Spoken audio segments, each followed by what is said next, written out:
కాపాడిన డిఎస్పీ రెడ్డి, అదే సమయంలో రాజకీయంగా ఎమ్మెల్యే ఇక్కడ రెడ్డి. దీనివల్లనే మా బాధిత కుటుంబానికి సంపూర్ణ న్యాయం జరగలేదు. ఇది న్యాయమని మేము అనుకోవట్లేదు.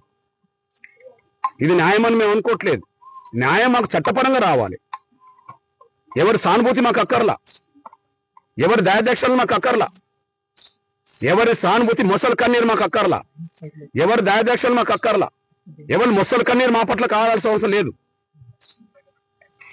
8వ తారీఖు నాడు కేసు నమోదవుతే ఆయన మీద పెట్టిన కేసు ఏంటిది? వాళ్ళ ఫ్రెండ్కి సంబంధించిన శేఖర్ 2022లో ఆయన అకౌంట్ నుంచి మా రాజేష్ అకౌంట్కి 1 లక్ష రూపాయలు వేసాడు.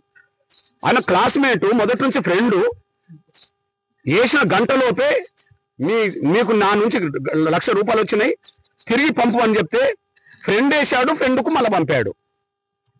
ఈయనకు నేరానికి సంబంధం లేదు, ఈయన ఘోరాలు చేయడానికి అవకాశం లేదు, ఇతని మీద అట్లాంటి చరిత్ర కూడా లేదు. అంతకుముందే దొంగ కాదు, అంతకుముందే క్రిమినల్ కాదు, అంతకుముందే రౌడీ షీట్ కాదు. ఎప్పుడైతే తన ఫ్రెండ్ 1 లక్ష రూపాయలు వేసిందో తిరిగి 1 లక్ష రూపాయలు పంపిండు. ఆయనకు సంబంధం ఏంటిది?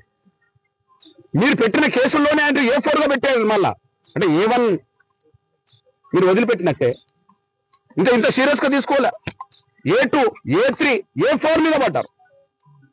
ఎవరి డబ్బులు అయితే మా డబ్బులు ఫలానోళ్ళు దొంగలించిందని పెట్టిండో ఆయన చౌదరి, ఆయన 8వ తారీఖు నాడు కేసు పెట్టినన్నారు. మీ కంట్రోల్లో ఇక్కడ చిల్లుకూరు పోలీస్ స్టేషన్ పరిధిలో 4వ తారీఖు నాడు పిలిపించి మీరు పెట్టారు. 5 నుంచి చిల్లుకూరు పోలీస్ స్టేషన్ మరియు కోదాడకు సంబంధించిన రూరల్ పోలీస్ స్టేషన్లో పెట్టారు. మీకు పోలీస్ డిపార్ట్మెంట్కు ఉన్నతాధికారులకు ఎస్పీ గారికి డీజీపీ గారికి నేను విజ్ఞప్తి చేస్తున్నాను. మీరు 8వ తారీఖు నాడు కేసు పెడితే కేసు ఫారాలను విచారించడానికి 5వ తారీఖు నాడు ఎందుకు తీసుకెళ్లారు? మీ దగ్గర ఉన్నాడా లేదా? మీ పోలీస్ స్టేషన్లో 5, 6, 7, 8వ తారీఖు వరకు కేసు నమోదు కాకముందు వరకు కూడా మీ కంట్రోల్ ఉన్నా. ఎందుకు పెట్టిండ్రు?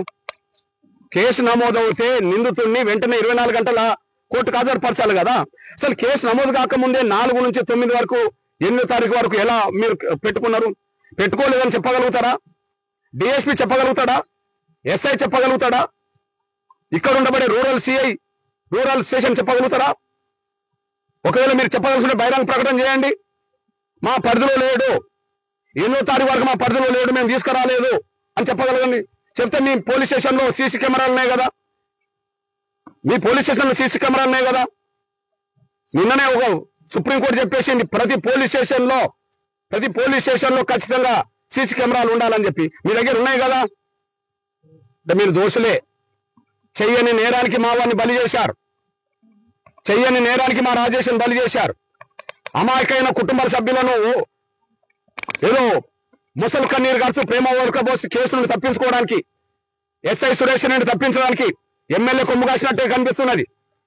మాకు ఉత్తమ్ కుమార్ రెడ్డి గారి మీద కొంత గౌరవం ఉన్నది, మా వర్గీకరణలో కొంత సపోర్ట్ చేశాడు. కానీ ఉత్తమ్ కుమార్ రెడ్డి గారి భార్య చేసిన పని మాత్రం మా బాధిత కుటుంబానికి అండగున్నట్టుగా లేదు. నిందితుడైన మా రాజేష్ మరణానికి కారకుడైన ఎస్ఐని కాపాడే ప్రయత్నంలోనే ఆమె ఉన్నట్టుగా ఉన్నది. లేకపోతే ముందు ఆయన సస్పెండ్ చేయాలా? ఆయన సస్పెండ్ చేస్తే మాకు డబ్బులు రావా? అంటే మీ డబ్బుల కోసం మా బిడ్డను చంపుకోవాలా? ఖచ్చితంగా ఎస్ఐ మీద, రాజేష్ మృతి కారకుడైన మీద, ఎస్ఐ సురేష్ రెడ్డి మీద 306 కేసు నమోదు చేయాల్సిందే, SH కేసు నమోదు చేయాల్సిందే. చిత్రాంశాలు పెట్టిన దాంట్లో